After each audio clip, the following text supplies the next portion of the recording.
They said I'd never feel powerless again, that I'd learn how to control my life, my emotions, other people. And for a while I believed them. I believed her. Her voice, her eyes, calm like still water hiding something sharp beneath. They called it sisterhood, but the truth was darker. There were collars. There were brands. There were secrets we whispered and secrets we screamed. And now I'm the one telling mine. If you're listening, it means I survived. But you need to understand something first. You don't escape a cult like this. You just trade one kind of prison for another. Welcome to the Skillful Art of Manipulation audiobook. If you haven't already, we invite you to follow us on your favorite podcast platform so you never miss a story. Today, we're honored to bring you the self-help group that destroyed lives. Get ready to immerse yourself in a powerful, mind-blowing manipulation thriller that will leave you on the edge of your seat. Because here, our mission is to keep you coming back for more. So without further ado, let's dive into this thrilling narrative together. Chapter 1. My first dose of empowerment was laced with poison. Told from a female perspective, I remember the moment I first walked through the glass doors like it was tattooed onto the inside of my skull. The air inside the lobby was warm, unnaturally so, like it was hugging me before I even made it to the front desk. Polished floors, soft white lighting, a smell I couldn't place at first but would come to associate with surrender. Lavender and control. That's what they called it, control. Not dominance, not obedience. Control. Over yourself. Over your emotions. Over others. The receptionist, her name was Ava, smiled like she knew every version of me that had ever existed. That smile, it felt like forgiveness. It felt like a reset button. And God, I needed one. Welcome to Echelon, she said, her voice smooth like warm milk. You're right on time. They always are. That should have been my first clue. I wasn't just on time. I was expected. Watched. Measured. Perfectly placed in a sequence I didn't understand yet. I had just gotten out of something messy, a relationship that left bruises where no one could see. I wanted to be powerful again, or maybe for the first time. The ad said the program was designed for high-potential women with untapped dominance. I didn't see the irony then. The predator always knows how to dress up the cage as opportunity. The orientation room was minimalist. White walls, no windows, chairs in a perfect circle, all filled with women who looked hollow in the same places I was. All of us smiling like we had something to prove. That's the thing about people who join cults. No one thinks they're weak. They think they're strong enough to change. Then she walked in. Evelyn Vale. Her presence hit like a drug to the vein, slow, warm, dizzying. She wasn't conventionally beautiful. No, she was beyond that. She transcended beauty. She wore no makeup, only a white silk blouse and black slacks, like she had nothing to prove. Yet everyone in that room sat straighter, breathed quieter, when she entered. Including me. Power is not given, she said. It's remembered. And if you're here, it's because you forgot yours. We hung on every word like disciples. I didn't realize then that her entire technique was built on inversion, making you think the pain was yours, the recovery was hers to give. Over the next few weeks, they stripped us. Not physically at first, but emotionally. Our morning sessions were filled with mantras, breathwork, ice baths, disciplined journaling. We called each other Sisters of Ascendance. It sounds laughable now, like something from a dystopian movie, but in those sterile white rooms, it made sense. Evelyn's voice made it all make sense. She used silence like a blade. If you spoke too much, she'd simply stare until you cracked under your own volume. If you cried, she'd hand you a mirror and say, "Look at what your weakness does to the women around you." We began skipping meals. It wasn't required, nothing ever was, not officially. But the thinner you were, the closer you were to true refinement. That's how they said it. Like we were sculptures. Like the fat on our bodies was hiding the divinity beneath. Eventually, Evelyn selected 5 of us. The core. We were told we were ready for the next level. I felt chosen. I felt terrified. I didn't know that meant I'd be handed over to him. They called him the architect. He never appeared in public sessions. Only in the inner sanctum, Suite 7A. You didn't speak unless spoken to. You didn't question instructions. You referred to him as Sir. And you gave over collateral, a naked photo, a dark secret, a written confession you'd never want the world to read. I gave them all 3, because by then I wasn't thinking clearly. I thought it was trust. He branded us. A searing pain between my hips and ribs. No anesthesia. No mirror to look into afterward. Just Evelyn's hand gripping mine, whispering, "You're becoming." Becoming what? Less human? More hollow? I remember waking up that night, stomach cramping from hunger and shame. The lights were always kept dim in the sleeping quarters, like dreams weren't supposed to exist there. But I had one anyway, vivid, horrifying. I dreamed I was standing at the top of a glass building, naked and shaking, while Evelyn stood below me, arms raised, shouting, "Fly or fall, sister. Just don't stay still." When I woke up, I had wet the bed. I hadn't done that since I was 6. But there I was, 28 years old, physically raw and emotionally broken. And I still told myself this was transformation, that it had to hurt to be real. I was already too deep. Because that's the trick, right? You don't realize you're being manipulated until the chains start to feel like jewelry. Chapter 2. Collateral damage. There was no ceremony when the first secret was used against me. No drumroll. No dramatic unveiling. It was just a text. A single sentence at 2:37 a.m., lit up on my screen like a quiet bomb. Your father would be disgusted if he knew about the abortion. No name. No context. But I knew exactly who sent it. I didn't need a signature. Evelyn had told us, true power needs no introduction. I sat up in bed, throat dry, heart sprinting. I didn't cry. I didn't scream. I just stared at that sentence like it was a knife I'd accidentally handed someone. And that's exactly what it was. One of the collaterals I had submitted to gain access to the inner teachings, the kind you can't take back. Evelyn had asked for it during a trust excavation session. That's what she called our confession circles. We sat in candlelight, one by one, encouraged to reveal the darkest moments of our lives. Not as a purge, she said, but as currency. Vulnerability is the down payment for ascension. I told them everything. The clinic. The loneliness. The way I stared at the ceiling while the vacuum sucked my insides clean and wondered if I would ever feel like a whole person again. Evelyn held my hand afterward and whispered, "You are brave. Your trauma is a testament to your readiness." She never mentioned it again. Not until the night it came back as blackmail. You'd think that would be the moment I left. That I'd scream, pack my bags, run. But it wasn't. I rationalized it. I told myself it was a test. That I was being shown my shadow self, and real transformation only happened through fire. And God, was I burning. The next morning, Evelyn greeted me with tea and a kiss on the forehead. "You've been seen," she said. "And still you are loved. That's how they do it." One hand presses the blade. The other offers the bandage. Week by week, things changed. Subtly at first. Phones were no longer allowed during group meetings. We told ourselves it was to eliminate distractions. We stopped wearing jewelry, then makeup, then color. The explanation? Uniformity fosters unity. Our meals became ritualistic. A single boiled egg in the morning, a cup of bone broth at night. We chanted before we ate. We were told hunger was sacred. It kept us alert, clean. I remember staring at the other girls' faces across the table. Hollow cheeks. Eyes that no longer reflected light. We looked like ghosts trying to remember what it felt like to be solid. And then came the commands. They weren't called that, not officially. Evelyn presented them as challenges.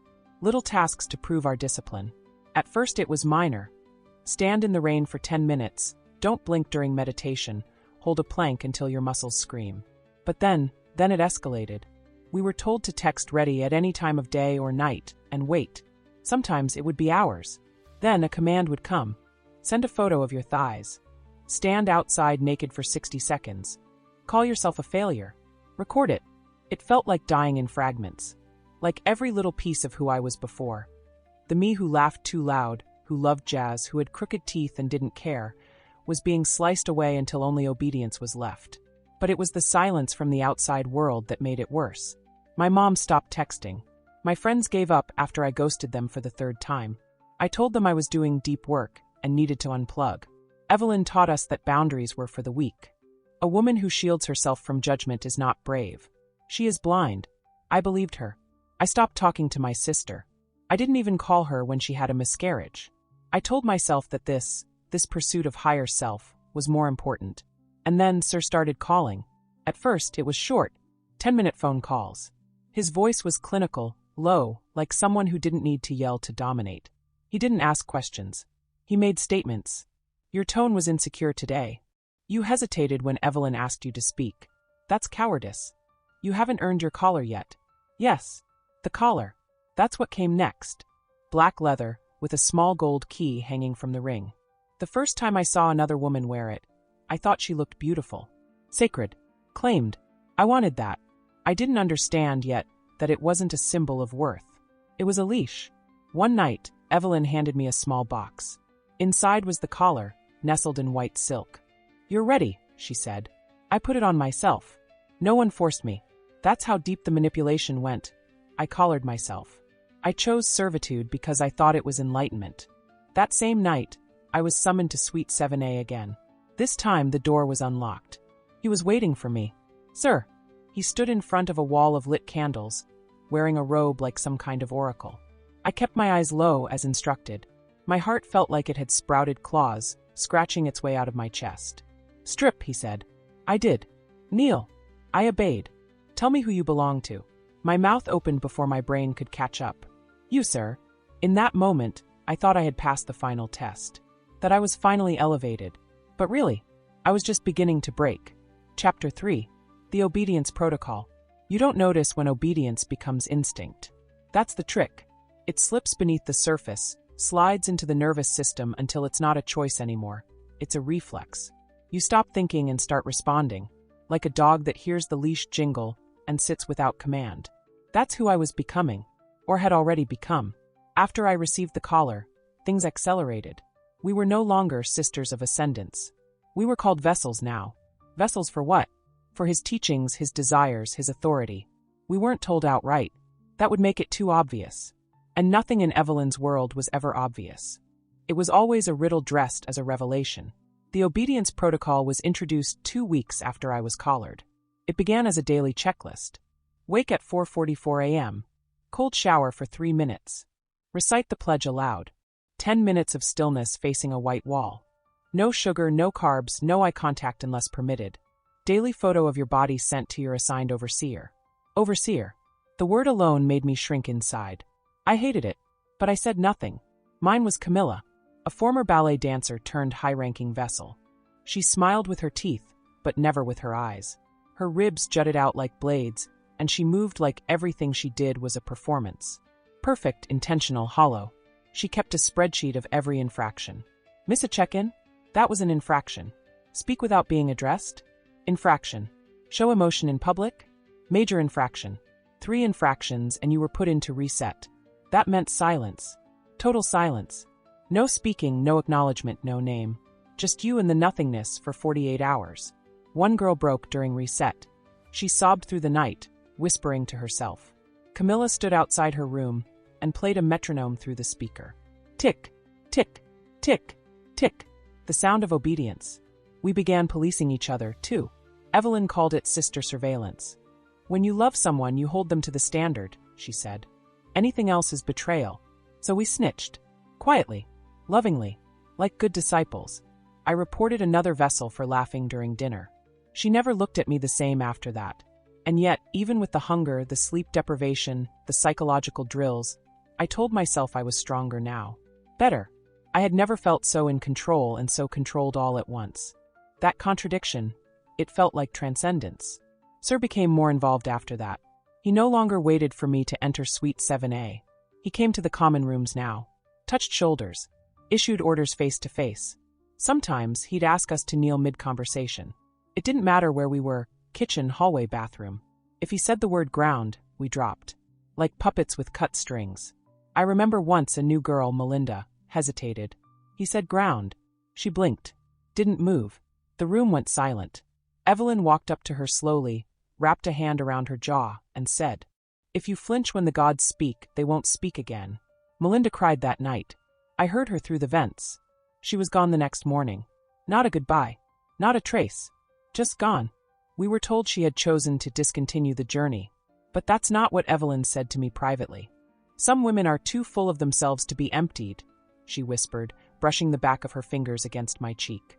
But you are perfectly hollow. And I thanked her for it. Then came the assignment. Camilla handed me a sealed envelope during morning silence. On the outside was a single word, gift. Inside, a burner phone. A new name, Eliza Monroe. A key to an apartment across town. Instructions to sever all remaining outside ties. Your old self must die, the note read. Eliza will serve in her place. I didn't hesitate. I packed a single bag and moved that night. The apartment was bare, mattress on the floor, blackout curtains, a steel desk with no drawers. The walls were white, the light bulbs dim. On the desk sat a leather-bound journal labeled Training Manual Level 2.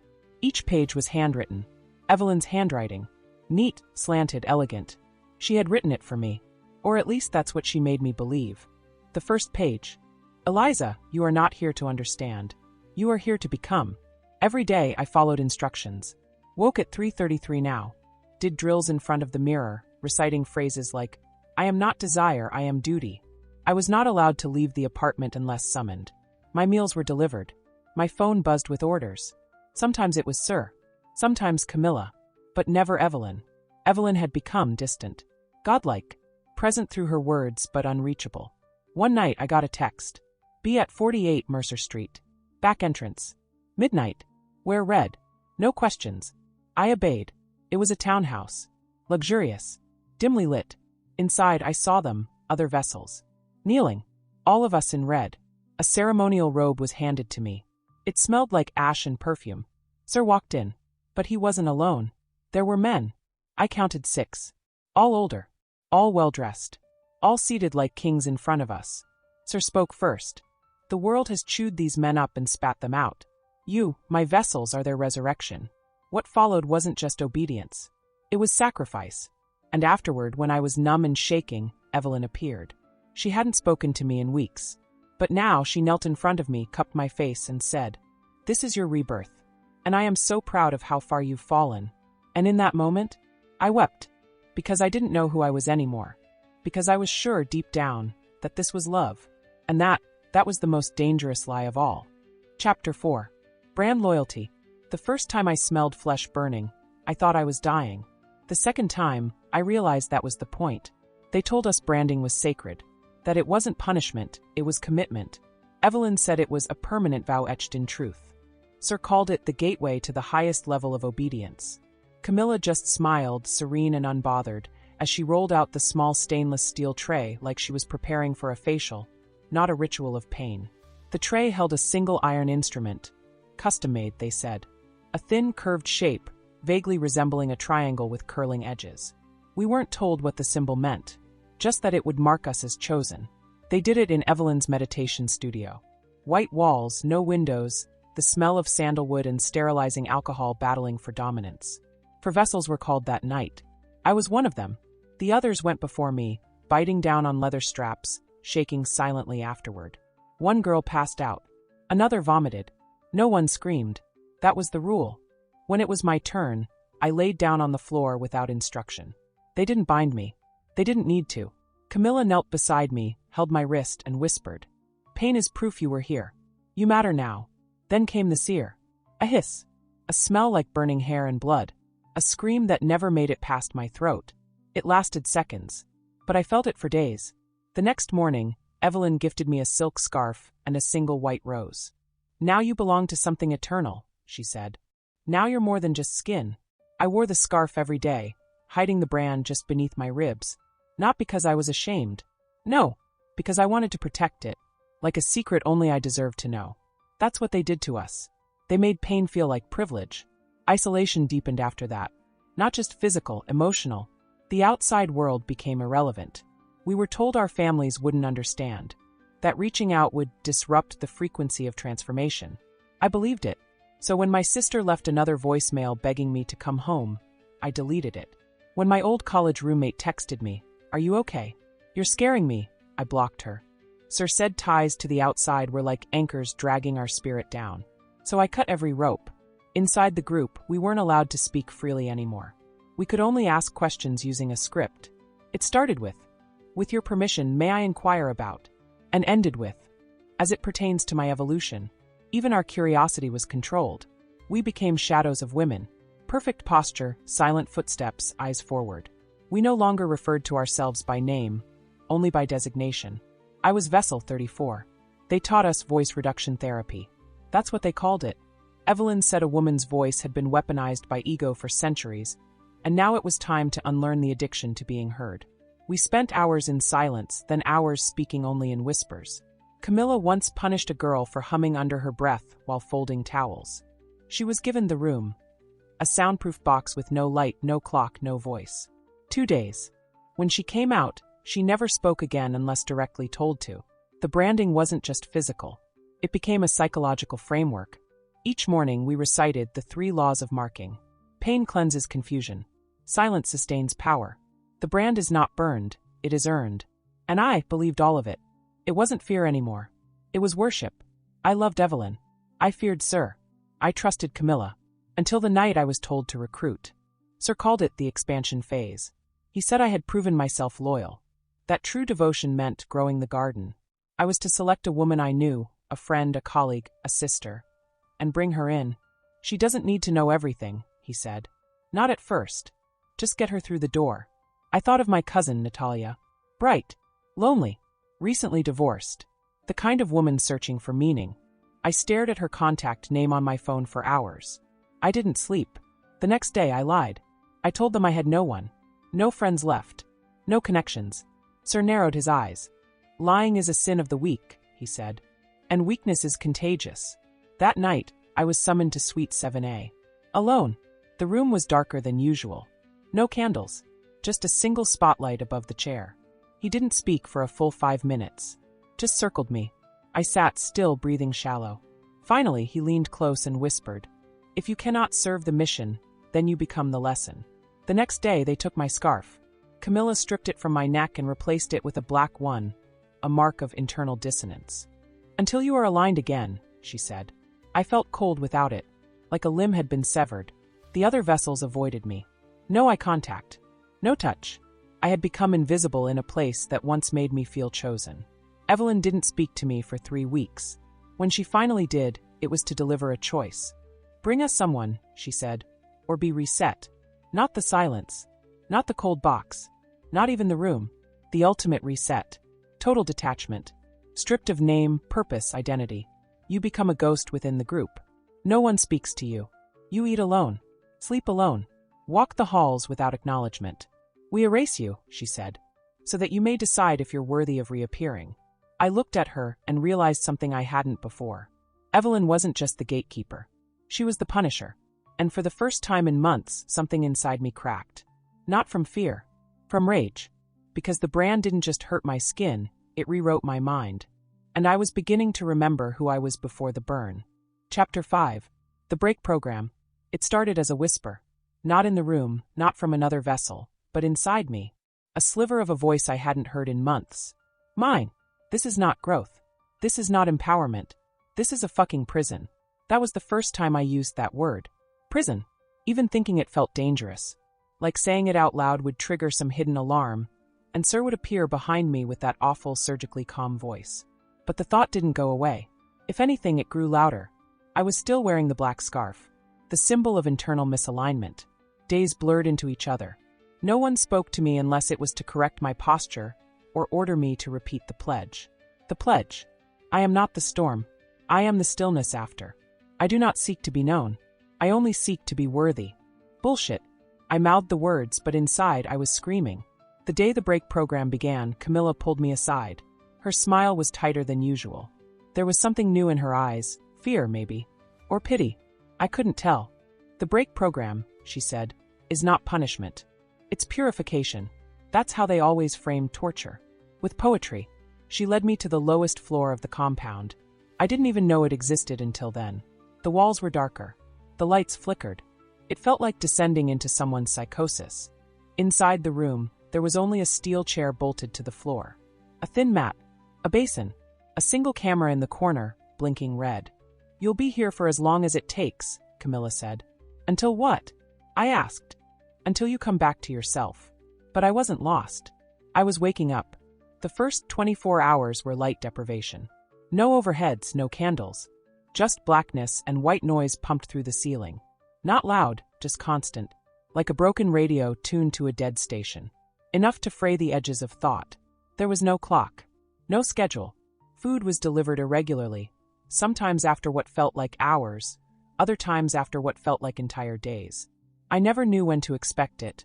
And that was the point. Disorientation breeds dependence. I counted seconds. I tried to track time by how many times my heartbeat echoed through my ribs. That didn't work. I lost track. Then I lost count. Then I stopped trying. The worst part, The voice recordings. They played Evelyn's voice on loop through a speaker in the wall. Phrases like, "Surrender is strength. Pain is the doorway to self. Let go of your identity. You are vessel. You are void." Her voice, once so comforting, became a blade. I began hearing it even when the speaker was off. I started talking to myself to stay sane, whispering my real name over and over like a prayer I didn't want to forget. "I'm not Vessel 34. I'm Lila. My name is Lila. You can't take that from me." At some point, I don't know when, the hallucinations began.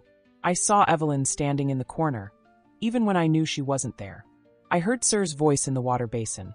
I felt hands touching my back while I slept. I cracked, but I didn't break. There's a difference. On what I think was the 5th day, the lights came on. Camilla stood in the doorway, holding a fresh white scarf. "Have you returned to us?" she asked. And that's when I lied. "Yes," I whispered. "I'm ready to be hollow again." She smiled. She believed me. But the voice in my head didn't go silent. It got sharper, louder, angrier, because something had changed inside me. I wasn't just doubting anymore. I was plotting. When I returned to the common quarters, everything looked different. Not physically, mentally.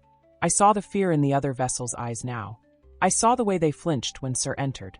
I saw how Evelyn's encouragement sounded more like control with every word she spoke. We were all breaking quietly together. I started testing limits. Small things. I'd hold eye contact a second too long. I'd wait an extra beat before responding to a command. I even hummed under my breath once, just to see if anyone noticed. Camilla did. She pulled me aside. Her voice trembled, just barely. "You're walking a line, Lila," she warned. She called me Lila, not Vessel 34. Something cracked in her, too. Then came the assignment that changed everything. Evelyn summoned me. Alone. Her private chamber. The room was warmer than I remembered. Softer. Draped in white, scented with jasmine and ash. She sat cross-legged, barefoot, looking human. For once. "I know what happened to you during break," she said. "I'm fine," I lied. "No," she replied. "You're fractured. But that's not failure. It's the next step. Shattered pieces reflect the light." I almost believed her, until she slid the file across the floor. Inside, a photo. A name. A bio. "Natalia. My cousin." "Your assignment," Evelyn said. "I told you I have no one," I replied. "We always know the truth before you do." I stared at the file for what felt like an eternity. Recruiting her would complete my loyalty arc. I would be raised to trainer status. A higher rank. Fewer rules. More power. More access. But it would mean dragging someone I loved into this abyss. "What if I refuse?" I asked. Evelyn leaned forward. "Then we'll bring her in anyway. But we'll tell her you asked us to." That was the moment I understood the depth of their control. It wasn't about what they did to you. It was about what they made you do to others. That night, I didn't sleep. I stared at my branded skin. At the white scarf. At my reflection. I wasn't hollow. I wasn't obedient. I wasn't a vessel. Not anymore. I was a spy. And I was going to burn it all down from the inside. Chapter 6. The Uprising in Silence. Revolution doesn't start with a scream. It starts with a look. A sideways glance held too long. A twitch at the corner of someone's mouth when Evelyn speaks. A single second of delayed obedience. That's how I knew who to trust. That's how I began to gather the fragments of rebellion inside a place built on silence. The first was Noor. She was quiet even before the silence rules, too quiet.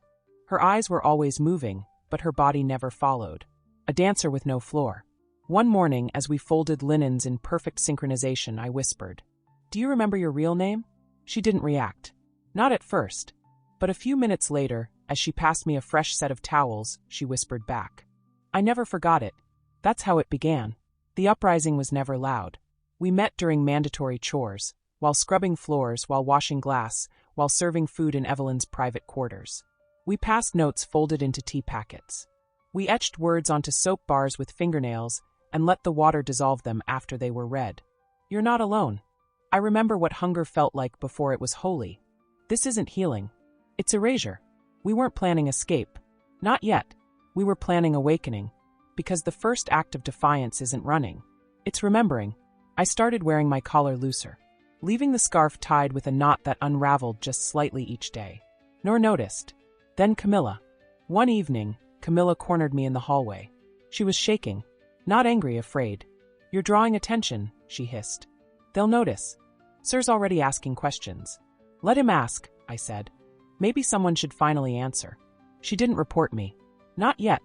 There was a part of her, buried beneath years of doctrine, that still remembered freedom. I saw it flicker in her when she touched the brand on her stomach absent-mindedly, as if she wanted to scratch it off but didn't have the courage. I knew then she wasn't lost. She was trapped, just like I had been. We created a signal, 3 slow blinks. That was the code for "I'm still in." It started to spread. First Nor, then Iris, then Bryn. All of us branded, all of us broken in different places, all of us still blinking. We weren't warriors yet. We were survivors. And that was enough for now. But we needed more than whispers. We needed proof. I found it in Sir's private room. It was the first time I was invited back since the branding. He said I had earned the honor of intimacy. I said nothing, just bowed my head and followed. While he undressed me with clinical precision, I memorized the room. The hidden cameras, the locked drawer, the wall safe behind the painting. He left me alone afterward, like he always did, as if his presence was too divine to linger. That's when I moved. No hesitation, no second thoughts. I found a tablet inside his drawer. Unlocked. Arrogant. Hundreds of files. Photos. Audio clips. Videos. Blackmail. Proof. Vessel confessions. Naked images. Recordings of breakdowns. Evelyn's voice orchestrating it all. I sent 3 to Nor using the burner phone I had buried under the floor of my bunk. She was waiting. She knew what to do. She uploaded them. Encrypted. Anonymous. To a blog called Echoes of Obedience. The next morning, whispers spread like rot. Sir stormed into the meditation room. Someone has betrayed our sacred trust, he bellowed. This isn't just disobedience. This is war. He began searching bunks, pulling vessels from their rooms. Evelyn's calm cracked for the first time. Her eyes were wide. Not furious. Not divine. Human. Terrified. Because she knew this wasn't just a leak. It was the beginning of the end. Nor was taken the next day, dragged out of the common room mid-morning by 2 men in black. Not Camilla. Not Sir. Outsiders. Security. Real-world muscle. That's how serious it had become. They didn't let her speak. But as they pulled her away, she blinked. 3 times. Slow. Deliberate. I blinked back, and for the first time in months, I felt something deeper than fear. I felt purpose. That night, I found Camilla crying in the shower stall. She hadn't cried since she lost her voice in Reset. But now her hands were trembling, her collar undone, her black scarf stuffed into her mouth like she couldn't stand the sight of it anymore. They're going to kill her, she whispered. I knelt beside her. Then help me stop them. Camilla didn't speak, but she reached for my hand and squeezed. Our plan accelerated. The files were scheduled to drop, publicly. Everything. Full archive. Sir's face. Evelyn's voice. The branding videos. The breakdown footage. The indoctrination sessions. Camilla provided the last key, Sir's master schedule. A list of guests. Donors. Hidden supporters. Names we didn't recognize. Names we did. CEOs. Politicians. Spiritual influencers. The world needed to see them for who they really were. Evelyn gathered us the next morning. All vessels. Full assembly. First time in months. She stood barefoot, wearing red. Her voice calm. Her posture perfect. This is not a cult, she said. This is a revolution of the spirit. And revolutions always demand blood. She was preparing for a purge. We didn't have time to wait. The files were scheduled to go live in 36 hours. All we had to do was survive. Chapter 7. The Fall of the House of Vale. The last day felt like an echo before a scream. Evelyn's voice still haunted the compound speakers. Recordings looping from hidden corners, mantras sharpened into weapons. Doubt is the disease of the unfinished. Disobedience is the rot beneath the bloom. But the recordings felt different now. Hollow. Her words bounced off the walls and died before they could take root. Because something in us had already cracked wide open. The leak had worked. The Echoes of Obedience blog was live. The files were out. My voice, my real voice, was in the world again. I had recorded a message and left it embedded in the archive.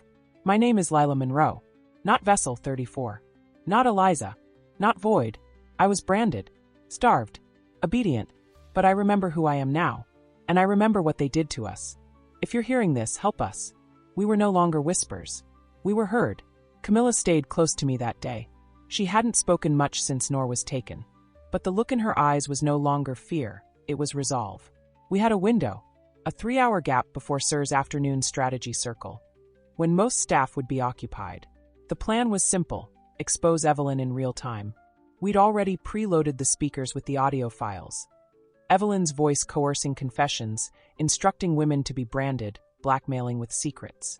Camilla had access to the control panel. All she needed was my signal. But something went wrong. Nor returned. She stumbled into the common room mid-morning. Limping. Bloody. But alive. Her eyes were swollen. Her lips split. Her voice raspy. "They didn't know I had a backup file," she whispered. "It went live. We held her. Held her like a sister we thought we lost. And then the sirens went off. Not outside. Inside. Security breach. Retaliation. Sir was coming. We had to move fast." Camilla and I sprinted to the AV room, a small chamber hidden behind the meditation wing. Inside, a switchboard, speaker links, server wires snaking across the wall like veins. Camilla's hands moved with shaking precision. She looked at me. "You still sure?" "I was never more than this sure." She smiled, just a flicker, and flipped the switch. Evelyn's voice filled the compound. But not the soothing version. Not the curated sermons. These were the raw tapes. She said the abortion was her greatest shame. Good, that means she'll stay. Tell her she's chosen, then starve her. Pain makes them obedient. They confuse it with growth. The sound echoed through every corridor. The dorms. The dining halls. The sanctum. The ritual rooms. All of it. And then, Sir's voice. "Get the collars tighter. Make them bleed." A bleeding woman is a believing woman. The building stilled. Vessels froze in place. Some dropped to the floor, sobbing. Some stared blankly at the speakers, mouths open in horror. Others, those who'd been doubting in silence, stood. Looked around. Realized we were all waking up. At once. Then came Evelyn. She stormed into the common room like a god whose temple had been defiled. Her white dress fluttered around her like smoke. Her face stone. Behind her, Sir. Cold. Calculating. Still somehow calm. I stepped forward. Barefoot. No scarf. No collar. Branded and bleeding, but standing. "It's over," I said. Evelyn laughed. "You think the world will care? That they'll believe you?" I stepped aside. Nor stood behind me. Then Bryn. Then Iris. Then Camilla. One by one, vessels rose from the floor. From behind corners.